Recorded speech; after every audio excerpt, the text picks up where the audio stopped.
कभी आपने सोचा है कि इंसान की लालच की कोई सीमा है? क्या वाकई हम जान पाते हैं कि हमारी चाहत कहां खत्म होनी चाहिए?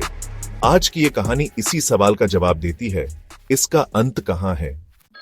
एक लालची किसान से कहा गया कि वह दिन में जितनी जमीन पर चलेगा वह जमीन उसकी हो जाएगी।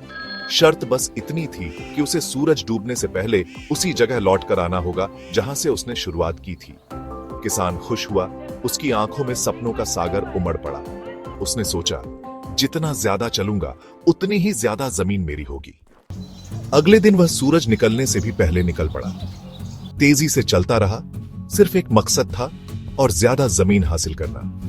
दोपहर की चिलचिलाती धूप में भी वो नहीं रुका। थकान हावी होने लगी, पर लालच उससे कहीं ज्यादा ताकतवर थी। उसने सोचा, यह मौका जिंदगी में फिर नहीं मिलेगा। दौलत का सपना उसकी आंखों में था, लेकिन शरीर जवाब देने लगा था। शाम होते होते उसे याद आया कि उसे वापस उसी जगह पहुंचना है जहां से चला था, वरना सब बेकार हो जाएगा। वह तेजी से लौटने लगा। सूरज धीरे धीरे ढलने लगा और किसान की रफ्तार और भी बढ़ गई। सांसें उखड़ने लगी। शरीर थक कर चूर हो गया, पर लालच अब भी उसे दौड़ा रही थी।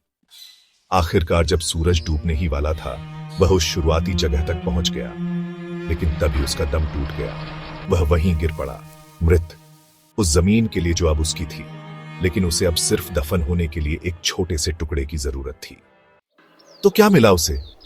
सारी दौड़ भाग, सारी जमीन, सारी दौलत, सब कुछ बेकार, क्योंकि उसने ये नहीं समझा कि लालच की कोई मंजिल नहीं होती।